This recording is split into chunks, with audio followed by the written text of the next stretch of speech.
Hello students, कैसे हैं आप सब। आई होप आप सब अच्छे होंगे। आईसीटी वर्चुअल क्लासरूम में आप सबका स्वागत है। मैं विकास। बच्चों, क्लास 10th का मैथ्स कर रहे हैं हम। चैप्टर है क्वाड्रेटिक इक्वेशन यानी द्विघात समीकरण। इस चैप्टर को हम यहाँ पे कंटिन्यू करने वाले हैं। तो देखिए बच्चों, यहाँ पे द्विघात समीकरण क्वाड्रेटिक इक्वेशन क्या होती है डिस्कस कर चुके हैं हम। सॉल्व कैसे करते हैं, कितने तरीके होते हैं, सब सीख चुके हैं। अब देखिए, आपको ये भी पता है कि d क्या होता है। दिस इज कॉल्ड डिस्क्रिमिनेंट यानी विविक्त कैसे निकालते हैं, b² माइनस 4ac। ये इसका तरीका है। अब कुछ कंडीशंस पढ़ रहे हैं, जो रूट्स होते हैं उनके नेचर क्या क्या हो सकते हैं। ठीक है बच्चों, तो वो यहाँ पे डिस्कस कर रहे थे प्रीवियस सेशन में। यहीं से कंटिन्यू करेंगे, आपका रिकैप भी हो जाएगा, कंटिन्यूटी भी बन जाएगी। देखिए, मूलों की प्रकृति, नेचर ऑफ रूट्स, कितने टाइप के नेचर हो सकते हैं रूट्स के, वो डिपेंड करता है आपके डिस्क्रिमिनेंट पे, जो कि b² माइनस 4ac होता है। तो या तो वो 0 से बड़ा होगा, या छोटा होगा, या फिर 0 के बराबर होगा। तीन कंडीशन होंगी बच्चों, है ना। तो दो कंडीशन हमने यहाँ पे डिस्कस कर ली हैं विद एग्जाम्पल। नोट डाउन इसको कर लिया है आपने, अच्छी बात है। अदरवाइज एक बार रिवाइज जरूर कर लें। फिर हम तीसरी कंडीशन यहाँ पे डिस्कस करने वाले हैं।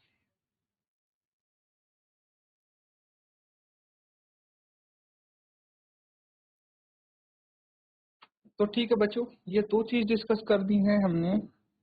और तीसरे पॉइंट में जो आपका आएगा, थर्ड पॉइंट में, तो उस कंडीशन में d आपका 0 के बराबर हो सकता है, यानी b² माइनस 4ac इसके इक्वल हो सकता है, 0 के इक्वल हो सकता है।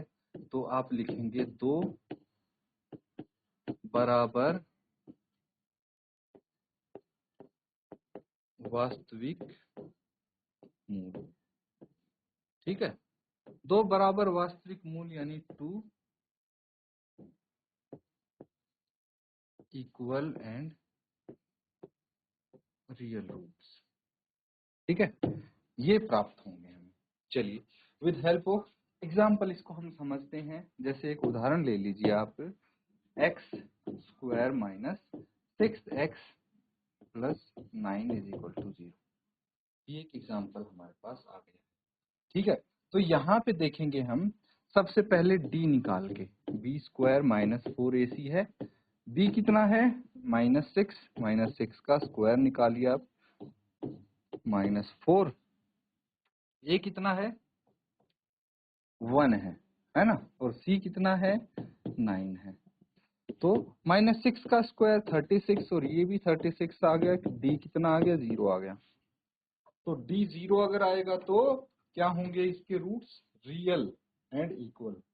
चेक कर लेते हैं हम क्या ये सत्य है या नहीं। x² minus 3x minus 3x plus 9 is equal to 0। तो स्प्लिट करके -3x माइनस 3x आ जाएगा, है ना। उसके बाद x कॉमन ले लिया, x minus 3 x minus x minus 3 common लेंगे तो x माइनस 3 ही बच जाएगा, इज इक्वल टू 0। एक बार x माइनस 3 को 0 के बराबर रखें, या फिर दूसरे x माइनस 3 को 0 के बराबर रखें, तो x आपका 3 ही आएगा, है ना। तो दोनों ही कंडीशन में x 3 आया है, तो दो बराबर रूट्स आए हैं, दोनों रूट बराबर हैं और रियल हैं, है ना। नोट डाउन कर लेंगे इसको।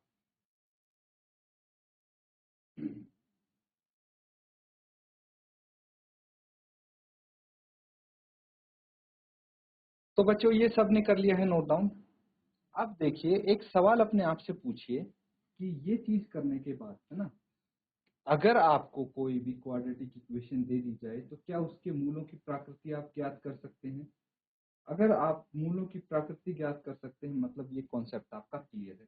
नहीं तो दोबारा एक बार इसको पढ़ेंगे, जो आपने नोट कर रखा है उसको फिर से चेक करेंगे, और कोई डाउट अगर लगता है पूछ सकते हैं आप। देखिए, अब फर्स्ट क्वेश्चन है, क्वेश्चन प्रैक्टिस करेंगे तो और अच्छे से आपको समझ में आ जाएगा ये क्या बोला गया है इसमें। ध्यानपूर्वक देखेंगे। Find the nature of the roots of the following quadratic equations. If the real root exists, find them. Roots भी find करने हैं बच्चों। तो सबसे पहले तो आपको यहाँ पे दिया गया है, देखिए ध्यान से क्या दिया गया है। तीन क्वेश्चन है, तीन पार्ट हैं इसके। क्वाड्रेटिक इक्वेशन दी हैं, तो सबसे पहले नेचर ऑफ रूट्स, मूलों की प्रकृति चेक करेंगे, है ना। यही बोला गया है कि find the nature of the roots, मूलों की प्रकृति। क्वाड्रेटिक इक्वेशन यानी द्विघात समीकरण की मूलों की प्रकृति चेक करिए। अगर वास्तविक है रूट तो फाइंड करिए, और अगर वास्तविक है ही नहीं, वो एग्जिस्ट ही नहीं करते, तो फिर फाइंड कैसे करेंगे। तो इसको आप नोट डाउन करेंगे और कोशिश करेंगे इसको सॉल्व करने।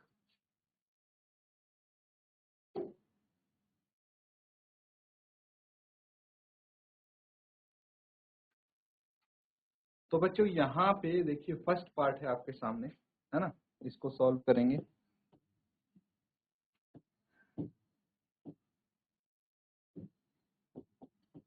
तो सबसे पहले जो क्वाड्रेटिक इक्वेशन है उसको कंपेयर कर लेंगे हम, ठीक है।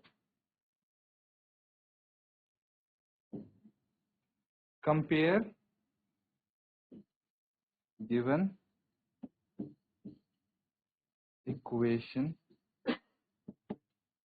To ax square plus bx plus c is equal to 0। Equation कौन सी है? इक्वेशन है 2x square minus 3x plus 5 is equal to 0। ये जो इक्वेशन है आपकी, इसको हम इससे कंपेयर कर लेंगे, और यहां से हमें a क्या प्राप्त हुआ, 2, है ना, b हो गया -3 एंड c हो गया 5। ए बी सी तीनों प्राप्त हो गए। 9 जो डिस्क्रिमिनेंट है d है वो b स्क्वायर -4ac होता है ना। तो b कितना है आपका -3 का स्क्वायर कर लेंगे, -4 इंटू a कितना है 2 एंड c कितना है 5। क्लियर है?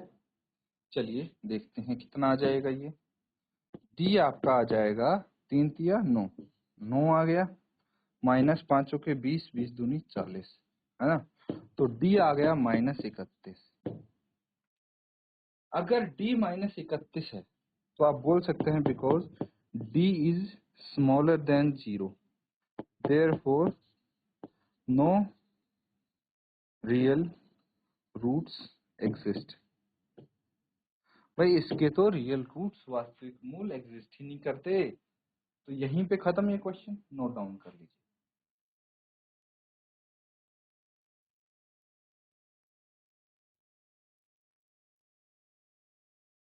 तो ठीक है बच्चों, ये सबने कर लिया होगा, ऐसी उम्मीद है मुझे।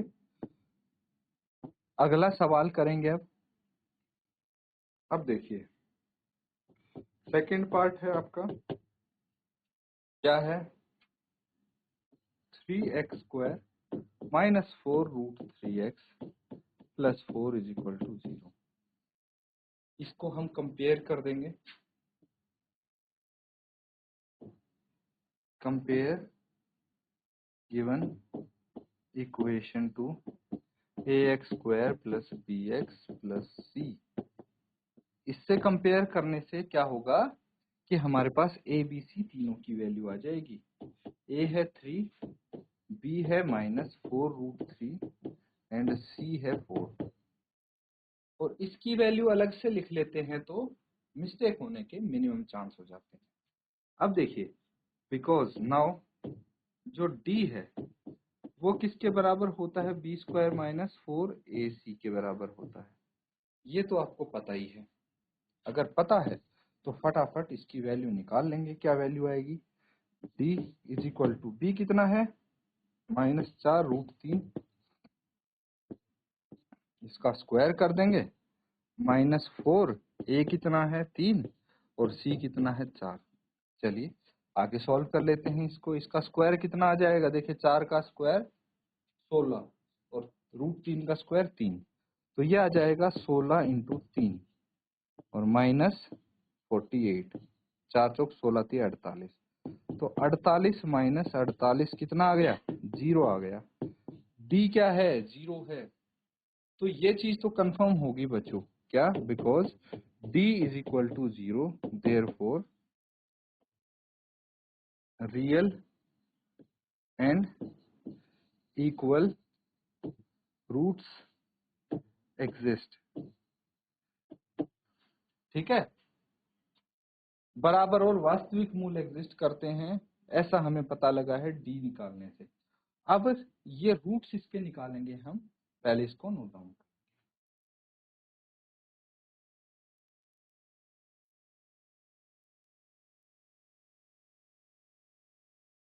तो ठीक है बच्चों, यहां तक चीजें क्लियर हैं कि नहीं? यहाँ पे तो कोई दिक्कत नहीं है। चलिए अब हमें क्या करना है, अब देखिए रूट्स हमारे पता है आ जाएंगे रियल एंड इक्वल, तो इसके रूट्स निकालने की कोशिश करते हैं। मैं दोबारा से ये क्वाड्रेटिक इक्वेशन लिखूंगा और देखेंगे कि जो हमने बोला है पहले प्रिडिक्ट किया है क्या वही होता है। 3x² - 4 रूट 3x प्लस 4, ये है ना, 3x² - 4 root 3x plus 4 is equal to 0।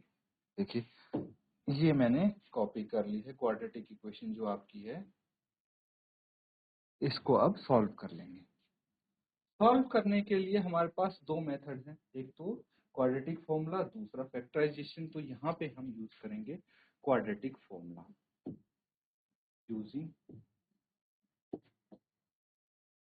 Quadratic,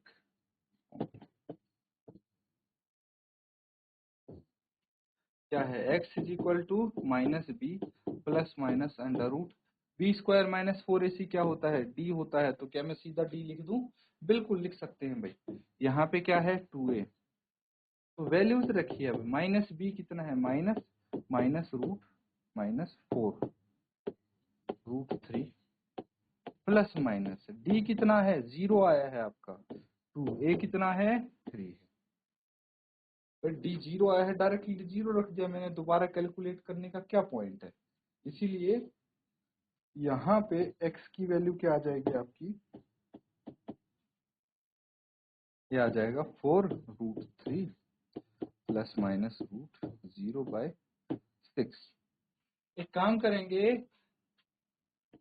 देखिए रूट 0 0 ही होता है ना, लेकिन हमारे पास दो रूट्स इसके आ जाएंगे, प्लस माइनस वाला है ना, तो एक बार तो आ जाएगा 4 रूट 3/6,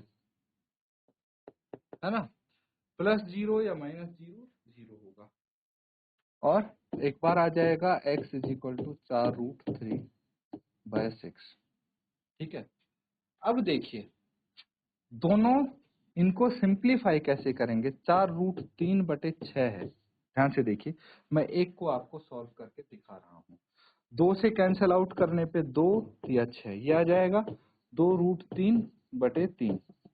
अब जो ये रूट 3 है, इसको क्या लिख सकता हूँ, 2 इंटू रूट 3 ऊपर है, डिनोमिनेटर में 3 को मैं रूट 3 इंटू रूट 3 लिख सकता हूँ कि नहीं लिख सकता? भाई 3 क्या होता है, रूट 3 इंटू रूट 3 3 के बराबर होता है। एक रूट से ये काट दिया, क्या बच गया, 2/√3, है ना।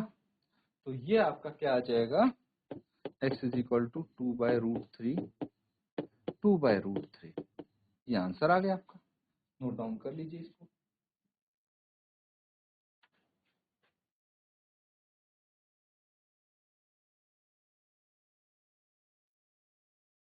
तो ठीक है बच्चों, ये क्लियर है।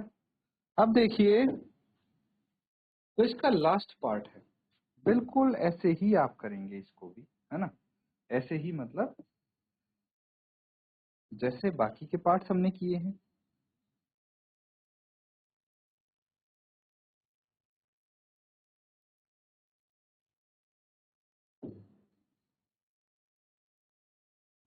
तो लास्ट पार्ट क्या है, 2x², थर्ड पार्ट है ना ये, -6x plus 3 is equal to 0। इसको इससे कंपेयर करने पे a क्या मिल जाता है आपको, 2, b मिल जाता है -6 एंड c मिल जाता है 3, है ना।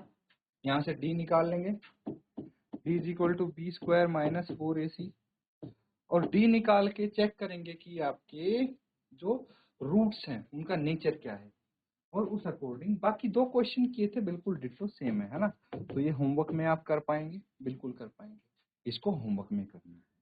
तो ये होमवर्क आपका हो गया है। जो नेचर ऑफ रूट्स आज हमने डिस्कस किया है, अच्छे से उसको बच्चों आपको रिवाइज करना है। और एक चीज और, इस चैप्टर में यही कुछ चीजें हैं, 3 से 4 फिंगर्स पे आप काउंट कर सकते हैं, बहुत ज्यादा इसमें वैरायटी नहीं मिलेगी। एक तो आपको क्वाड्रेटिक इक्वेशन पहचानना आना चाहिए, ठीक है। अगर क्वाड्रेटिक इक्वेशन पहचानना आ गया तो उसको सॉल्व करना आना चाहिए। सॉल्व करने के भी दो तरीके हैं, एक है आपका कौन सा है, फैक्टराइजेशन, दूसरा है क्वाड्रेटिक फॉर्मूला। और तीसरी चीज इसमें है नेचर ऑफ रूट्स आइडेंटिफाई करना। बस यही तो है, बस इन्हीं के ऊपर अलग अलग क्वेश्चंस आप प्रैक्टिस कर रहे हैं, तो अच्छे से इन सबको रिवाइज करना है बच्चों। इसी के साथ आज का सेशन यहाँ पे एंड करते हैं। Thank you and have a nice